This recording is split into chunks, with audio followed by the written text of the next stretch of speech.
Hello and welcome to Medicina. I'm Dane Rose, founder of both the community and of the nonprofits behind the community. And in this video, I want to introduce an idea and then connect Medicina, the community, to the idea. And the first question, the first part or quest to discover this idea is, what is the most intelligent question? Like, where should we look out? If a question is a quest, what quest delivers the most value? Because underneath all human behavior throughout history is the drive within every human being, the biological, the emotional, the mental drive to feel sustainably better and avoid feeling chronically worse. And so the quest, the basis of a question, is always, where do we find that? If we go out there into the unknown, where do we find the highest return on investment? If I go here, if I go here, if I go here, what will bring me, those I love, and the world at large, the most sustainable well-being for the least amount of energy? Now, this is very similar to an investor's question in a company or in an investing or stock market. An investor doesn't say, where can I invest the most money and incur the highest losses with no returns? An investor that seeks that practices that, very quickly has no more energy left. All the money, the symbol of energy in that game, disappears. And so there's no more energy left to bet, to invest. So an investor's quest, an investor's question is, where can I send this money that has the highest probability of bringing back the most money in the least amount of time with the least amount of effort? Now, the continuum of intelligence is defined by that protocol.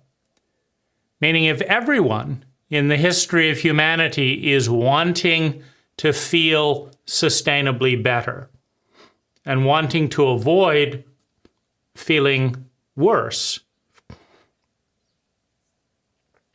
then the money game is simply an effort to turn $1 into $5, into $20, into $100, based on the belief that that $100 will bring about more sustainable well-being than the $1.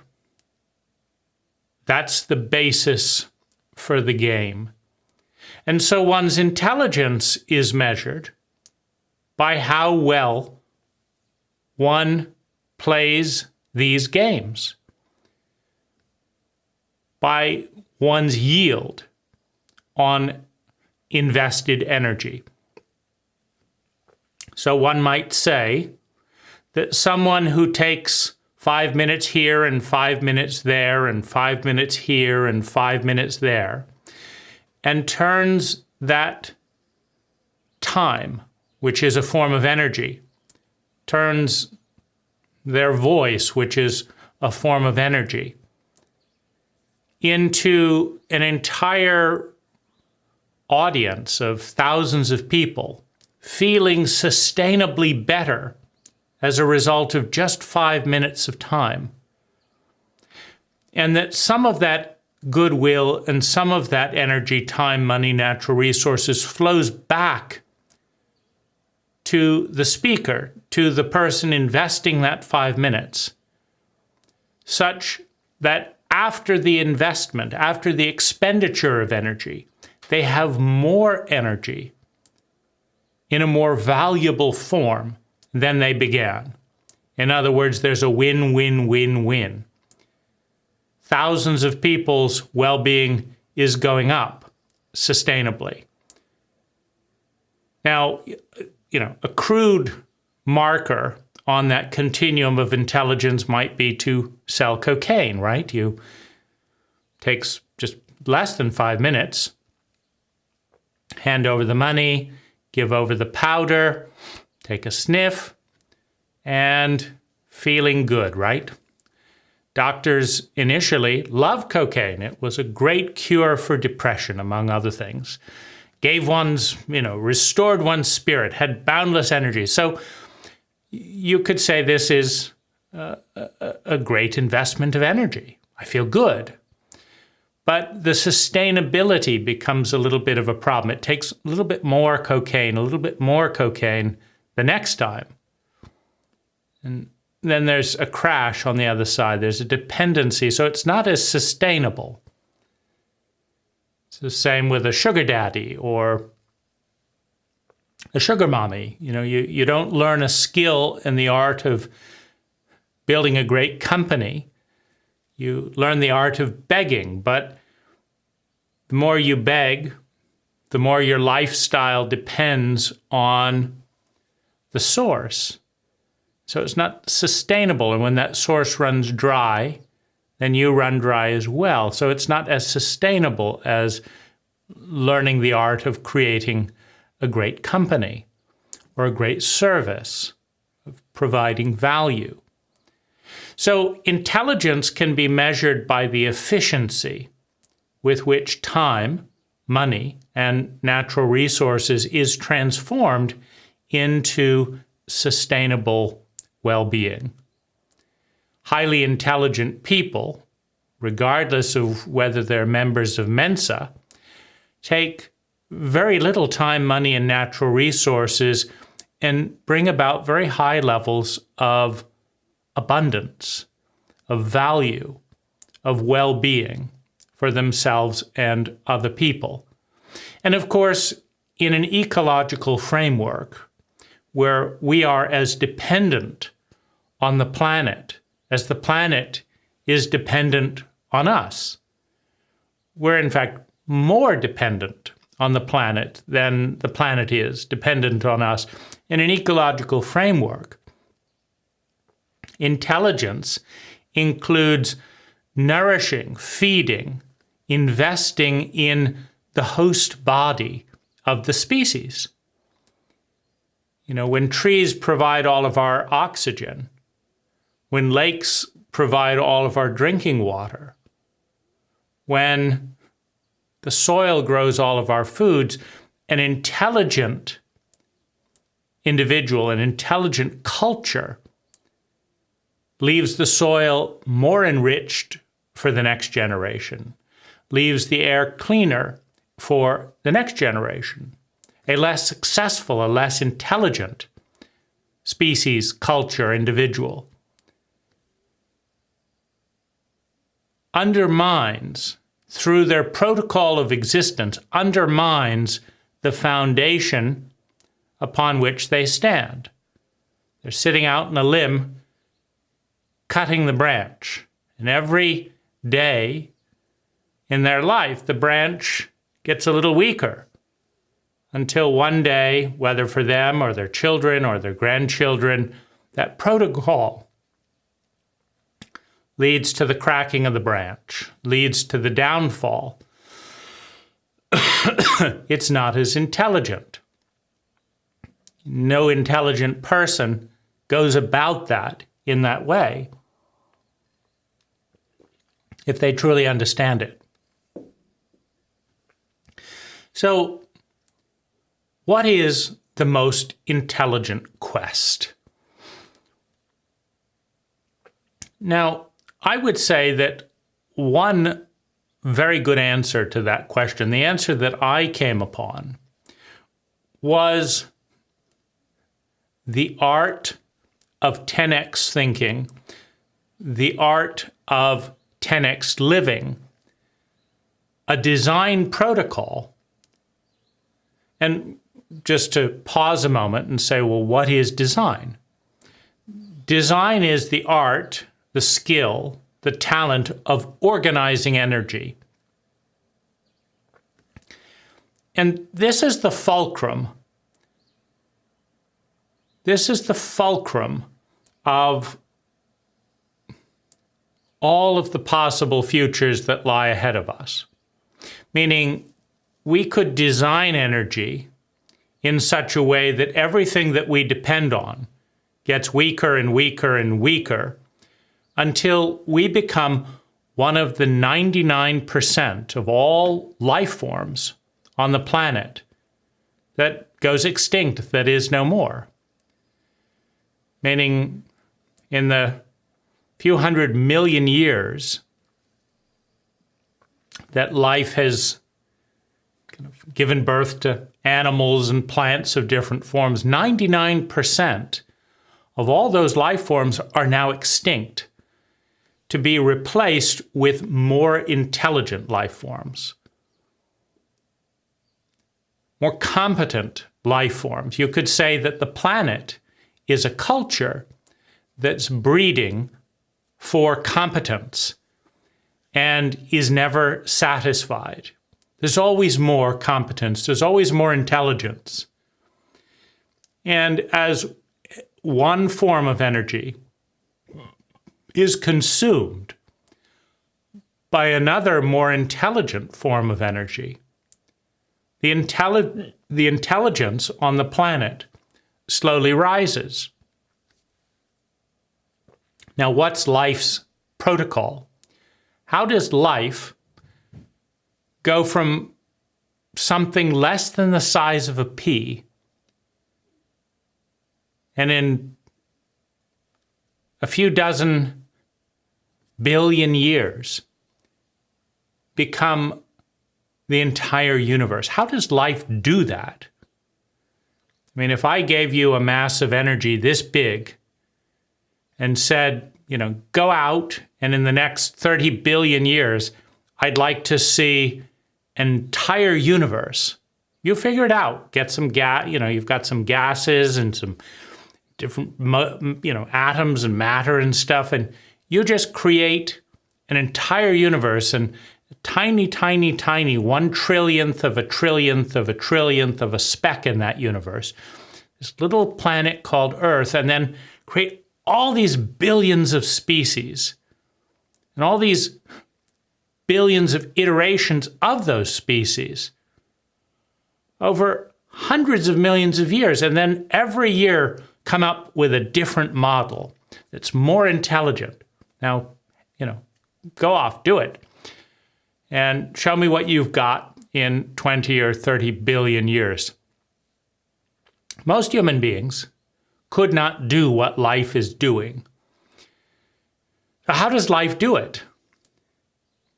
Well, first of all, life expands. From the moment of that inception, life has been getting bigger. Second, in that expansion, life divides. It forms into distinct elements. And those distinct elements interact with one another. You could say have sex with one another and give birth to new patterns of energy. And they interact with each other and give birth to new patterns of energy. And they interact with each other and give birth to new patterns of energy. And so that's one protocol that life uses to expand, to get bigger, to become more and more complex. Now, The next thing that life does is hosts a collaborative competition. Meaning if you're life, then every single thing that ever has been, is, or will be is you, right? There's no enemies if you're everything, if you're life. Now, the individual identities within that form that identify with this and this, they may be enemies. You may be enemies with your ex or whatever, but from life's perspective, it doesn't matter in this friendly competition who wins. Because by definition, who wins will be more intelligent than who loses, right? If I have an idea to run a race and my idea is to tie my hands behind my back with handcuffs and then set out running, and you have an idea to run a race and your idea is to buy really fast running shoes and get your body coordinated. Life doesn't care which approach works, but the more successful approach, all things being equal, is going to win the race. And the winner of the race gets first dibs in the new location, right? Whatever the race is, the winner arrives there before the loser, and so has first dibs. So the winner always has more access to resources. And so the winner usually procreates more abundantly, more successfully. And over time, the winning pattern, the winning design, the winning protocol expands and consumes the energy of the losing protocol. And this is how we get life, right? Life is a winner. First of all, life is investing in every pattern that ever has been, is, or will be. And life wins every time. No matter who wins, life wins. Because in the proving ground of life, in the game of life, whoever wins, by definition, is more competent and more intelligent than who loses. Now, life is not moral. Life is not saying the nice person wins, or the Christian wins, or the Buddha wins, or something. Life is saying the more intelligent and the more competent. Now, some of that competence is genetic. Some of that competence is circumstantial. If you go to school, you're going to have a higher competence in certain areas and subjects than someone who doesn't go to school. And so some of it is circumstantial. Some of it is effort. You worked 1,000 hours at this. The other person winged it.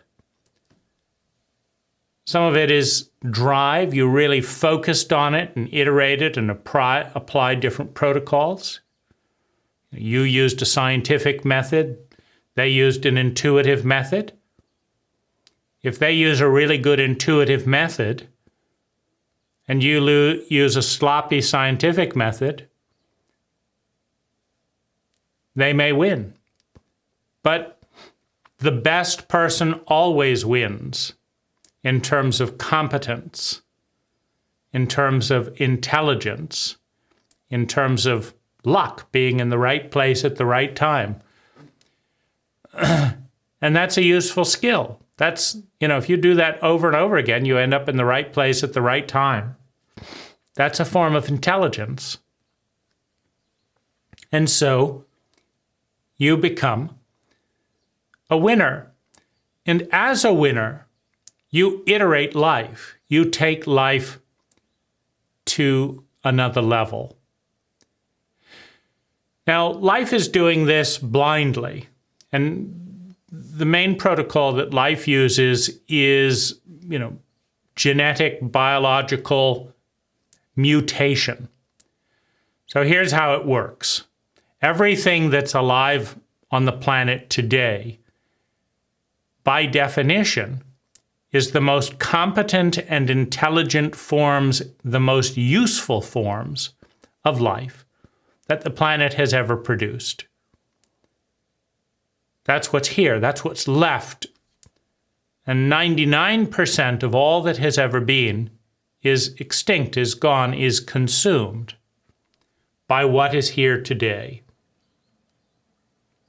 And in the random iteration, the random mutation model, life creates copies. That's called reproduction.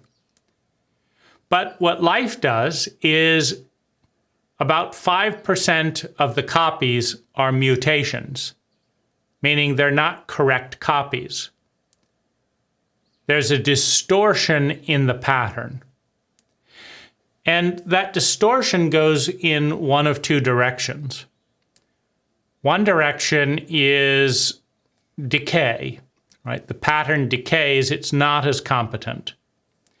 And so you get a percentage of waste, you get a percentage of deterioration, devolution. And the other percentage is evolution, right? It's a better pattern. The distortion from the copy is a better pattern of energy for the given environment than the original. And what happens then, so the original gives birth to a copy that in its mutation is superior to the original. And as a result, the distortion starts to gain ground. The reason it's superior is it's generating more sustainable well-being for itself per unit of energy invested than the original. So it begins to consume the resources, and the original starts to die out over time because the copy has more resources. The mutant becomes the new status quo, but life never stops. The mutant makes lots of copies, and then 5% of those are mutants. And 2.5% of those are mutations that are inferior. Life doesn't know which one will be, but in a given context, every change will have a negative and a positive consequence. And so some of those mutations are going to be negative. And those are going to die out quickly. And some of them are going to be positive, and they're going to be more effective at securing resources, and they're going to grow. Now, life is doing this unconsciously all the time. And it doesn't care who wins, because we are all part of life. And if we are here today, we are the winners. We are the fruits of everything that has ever been. Now, life's doing that in the background. And life has produced the conscious, analytical mind in one of its species, one of its trillions and trillions of species across a universe, across time. This species has a conscious mind with a pattern analyzing brain, with language, with the ability to think through language, to partner with life as a co-creator of the next forms of life. We can participate in one way or another with life. Now, our designs can improve the intelligence of life or can de-evolve the intelligence of life. meaning as collaborators, as participants in the design process, as good designers, we can make life more intelligent. As poor designers, we can make life worse. And as a very dominant species on the planet today, we may have more impact as a species than any other species in the history of Earth, because of our collaborative conscious potential. So, the most intelligent thing that any human being can do, has ever done, is to figure out a more efficient way of transforming energy, time, money, natural resources, emotional intensity, attention, transforming energy into sustainable well-being for self, for loved ones, for the species, and for the overall ecology that we depend on. And this is called intelligent design. So one could say that the single most important talent,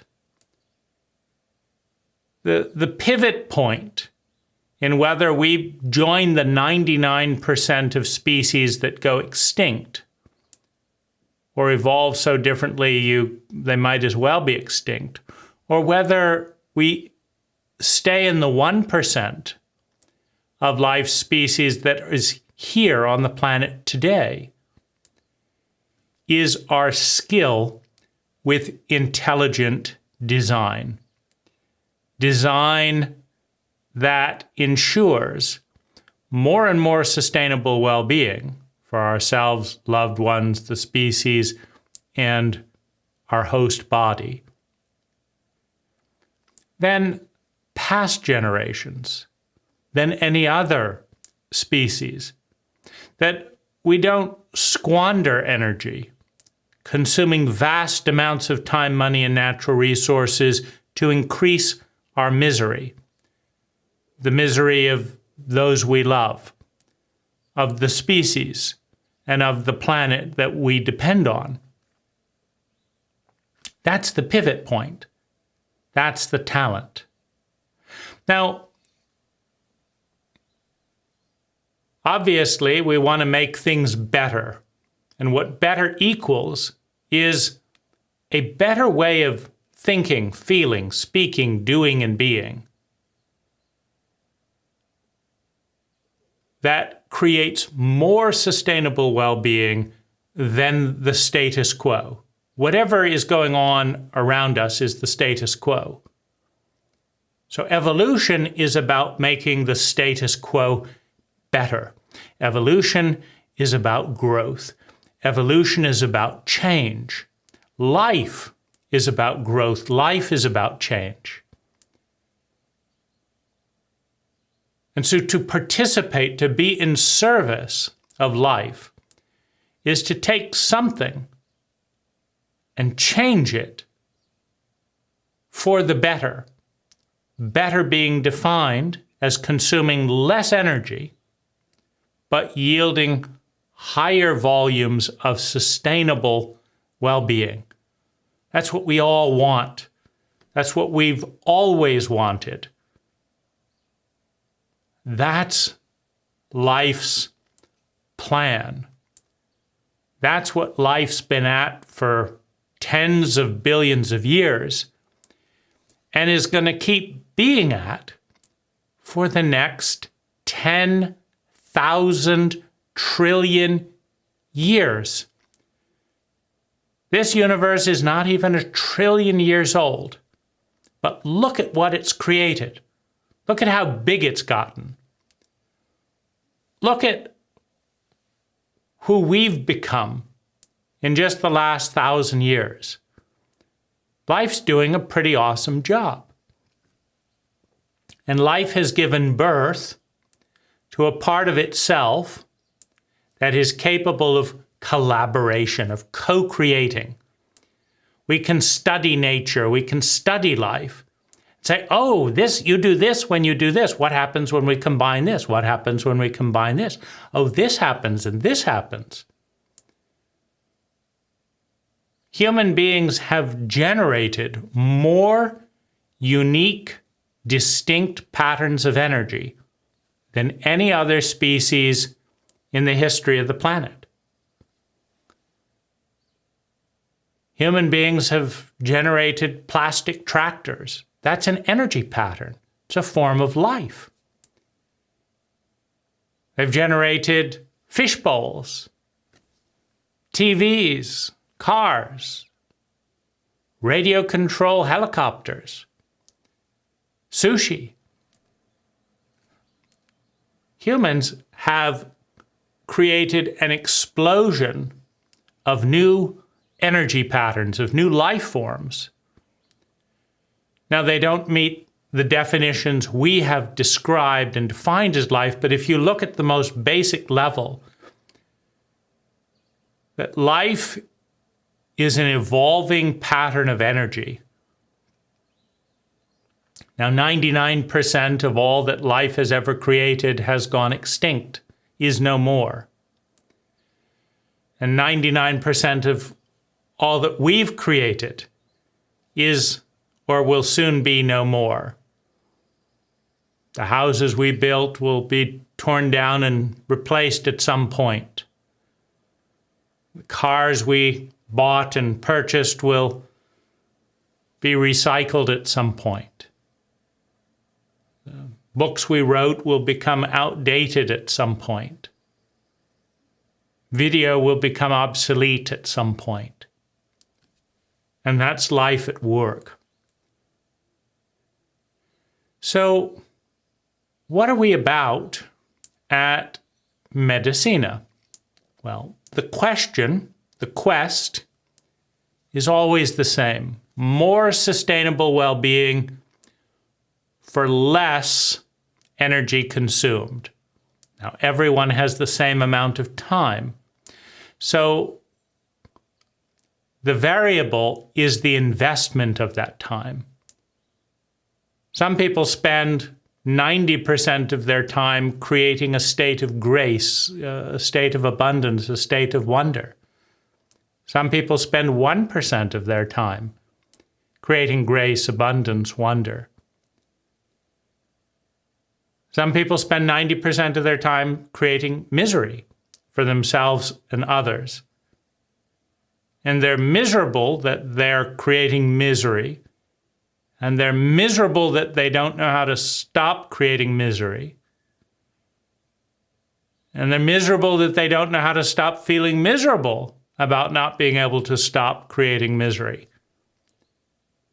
And most of their time is creating misery for themselves and others, or desperately trying to escape the misery they've already created.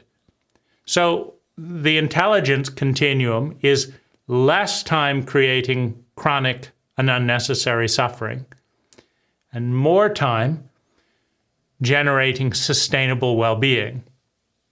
We all have the same time. We just spend it in different situations in different ways. We don't all have the same amount of money,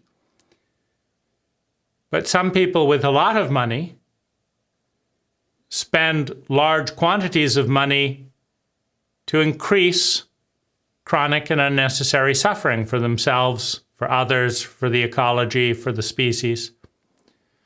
And others spend very little money creating vast amounts of enduring well-being. They spend $15 on a hammock in a lovely place in the woods and put a little note on it. Enjoy this hammock. It's a gift.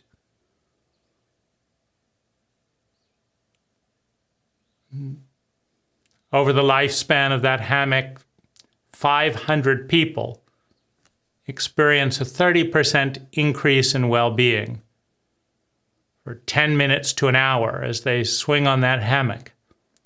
For $15 and 5 minutes of stringing it between two trees.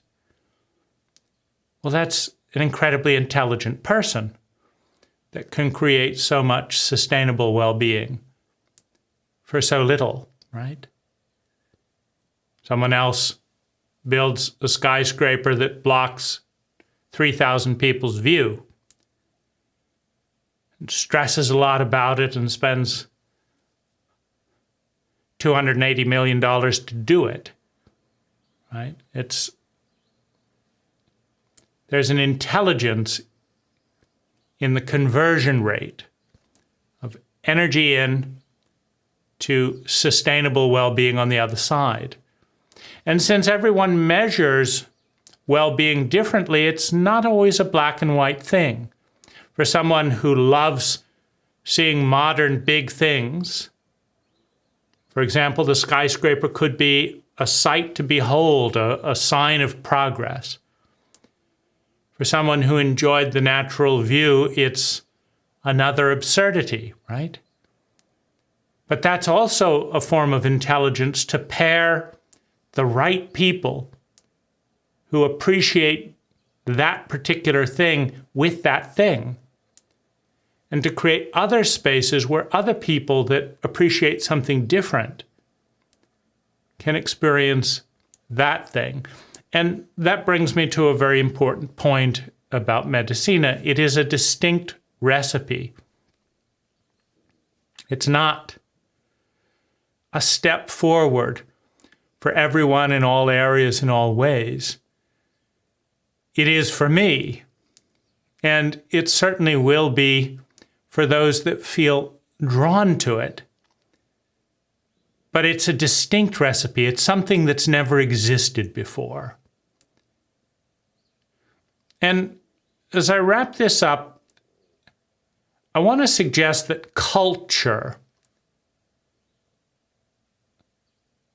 which is the governing field, the governing pattern of 90% of our thoughts, of our feelings, of our actions, of our words, and our way of being. 90%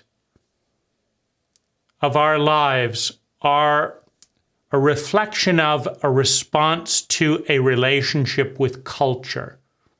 They're default mode patterns of identity. Meaning we say this is us, and what is us, what we identify with, is a pattern of thinking, feeling, speaking, doing, and being that is largely a learned pattern. Culture, the cult, is a default. It is a learned identity.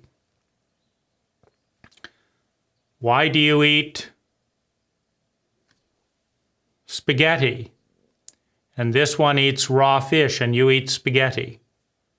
It's a learned pattern. Why do you eat grasshoppers and you think they're disgusting? It's a learned pattern. Why do you speak English and you speak Japanese? It's a learned pattern. Why do you cut your hair short rather than long flowing hair? Because that's what most people do these days. It's a learned pattern. Why do you work 8 hours a day and commute 2 hours a day and prepare and study for work 1 hour a day when you don't really like work? It's a learned pattern. You're supposed to go to work in this cult, in this field. This is the norm. Now, if you understand that 90% of all human behavior on the planet today, 90% of our behavior, is a largely unquestioned pattern of responding to largely learned cult norms, that are largely outdated and have a relatively low level of intelligence. And what I mean by that is it's very easy to pick any area of any cult, and statistically, you've got a very good chance, if you're a good designer, of being able to create an alternate design that takes the same amount of time, money, and natural resources that that cult invests and generate something 10 times more intelligent. For example, you take the US prison system. It's just one of many systems. You could pick the education system. You could pick the drug enforcement agency. You could pick the presidency. You could pick the media network system. You could pick the phone system. You could pick the road system. You could pick the energy management system. Whatever, you can pick any system in the cult. And it's not hard to imagine how to take the billions of dollars being spent in that system and recirculate, redistribute that money to create 10 times more sustainable well-being. And it's not hard to take the amount of time being spent in that system and spend it in ways that would make people 10 times happier.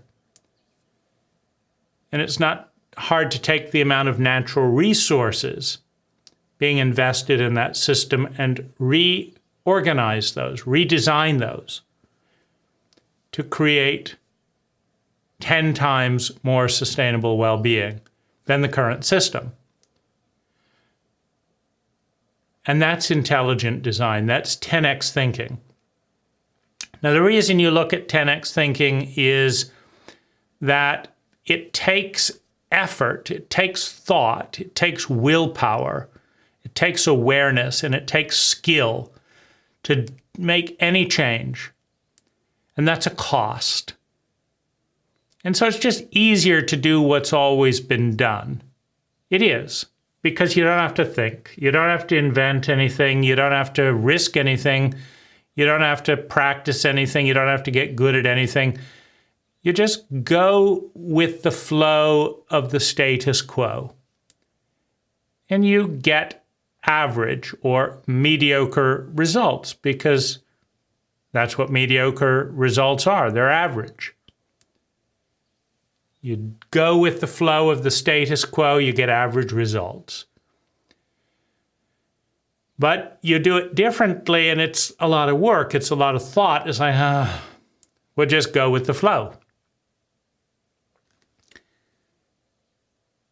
In order to be fun, to be exciting, for most people to be interested in making a change, you want to design something, create something that's 10 times better. So you have to think and practice and learn and question, and just for 10% better results, it's not worth it, because you're spending 20%, 30% more energy, more thought, more care to just get a 10% better outcome. But if you spend 30% learning a new system, creating a new system, that is, you're going to figure it out, and it's just a short thing. You're going to learn it over maybe 3 months, 6 months max. But it makes things 10 times better. Your well-being goes up 1,000%. Now you've learned the new system. Now that's the status quo. And you're generating 1,000% more sustainable well-being per unit of energy. Now that's worth it. That's a high level of intelligence. So in the quest, what is the most important thing? Intelligent design. Becoming an active participant in evolution, which is involving change, becoming in service of life. It's about serving our host body. It's more intelligent than destroying our host body. Culture is the arena of the default mode network. that organizes 90% of what happens on the planet today. So the most important design is cultural design, the default of the group. Now, the easiest scale to change that in is roughly 100 people. You cannot force people to change. It's even easier, of course, to change as an individual, but there are many things, there are many efficiencies that you cannot get as an individual, but that you can get at the scale of roughly 100 people. I have a tool shop, and I have tools in my tool shop that I have not used in 4 years. And when I use them, I might use them for a minute, 2 minutes, 3 minutes, or an hour. There's $70,000 of energy sitting around 98% of the time in case I need it. Well, that's the story of most of us. You may have an electric drill or screwdriver, and you might use it 1 or 2 minutes a month.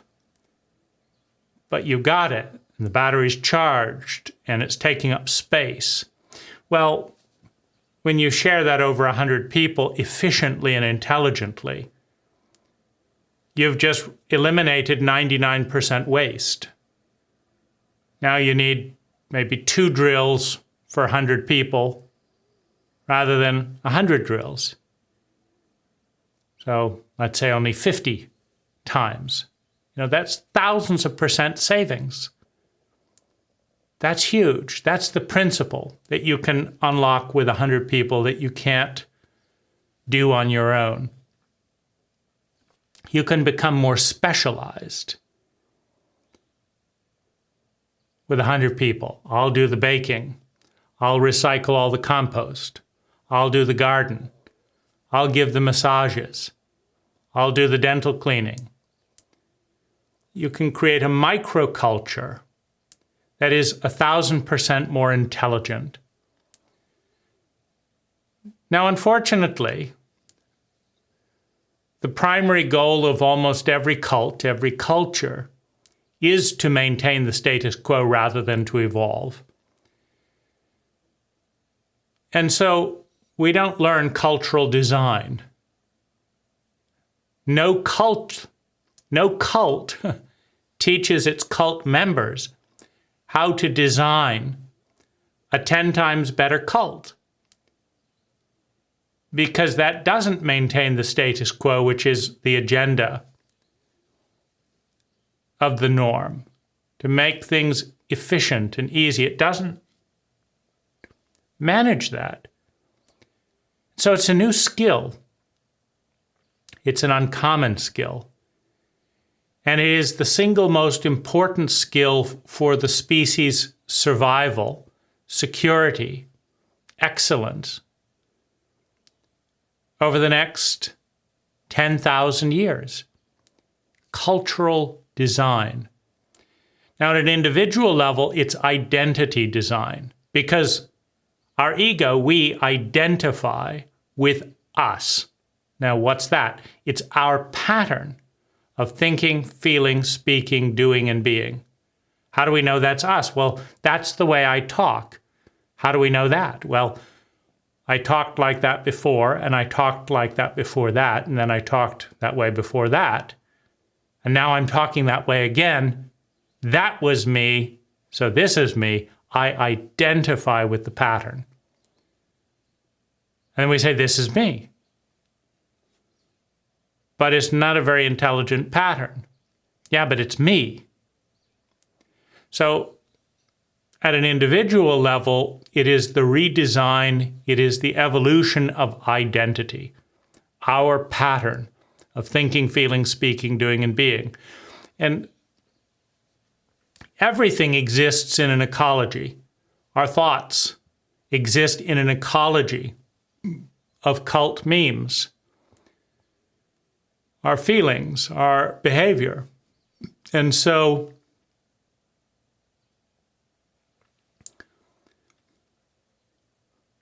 the focus of Medicina is a healing, a rebalancing, and a conscious redesign of individual and group identity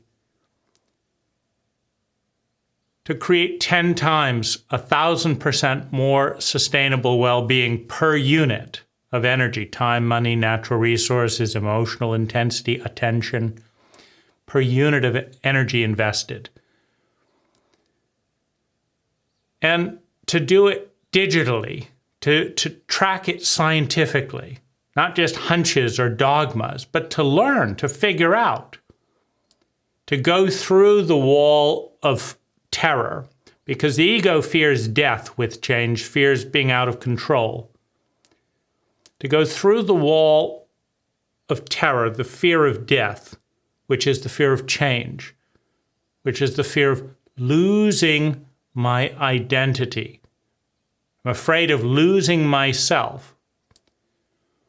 Well, the more precise fear is I'm afraid that my identity will lose coherence, that my pattern of thinking, feeling, speaking, doing, and being will be broken, will dissolve, I'll lose it, and it'll be replaced with something worse, meaning that I will suffer more because I lost my identity. We all want to lose the identity that is the suffering identity and find the new identity, the pattern of thinking, feeling, speaking, doing, and being that brings sustainable well-being to ourselves and others. We want to find that. But in searching for that, we risk finding an identity that takes us off the road, that we get tangled up and lost and start suffering more. And so this requires a scientific approach, a data-based approach. And when I formed Happiness Data, it was in the awareness that there were many better ways of doing things,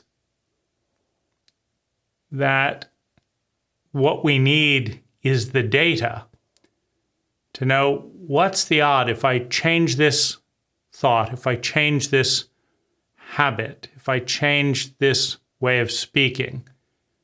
What's the odds statistically that my well-being will go up? And if I do that experiment and my well-being does go up, how much does it go up? And then what's my mechanism for making others aware of that data, that probability field, so they can follow the map that I've explored? This is both the most exciting, the most important quest. It's also incredibly challenging. It's exciting and challenging. There's no course on the science of identity, on the mastery of intelligent evolution. So it requires a lot of skill, a lot of humility, a lot of resources to be willing to fail and have enough energy to try again, you know, like Thomas Edison and the light bulb. Finally find something that works. It's an exciting adventure. And as you explore Medicina and see if it's the intelligent adventure for you, I look forward to designing a cult, designing a culture, a pattern of thinking, feeling, speaking, doing, and being that brings all of us 1,000% more well-being than the cult that we are in today. Whether that's the cult of America or the cult of Western thinking, or the cult of capitalism, or the cult of socialism, whatever the cult is, there's a continuum of intelligent design that yields a continuum of efficient returns. And it's never perfect. No system is perfect. No system can be perfect.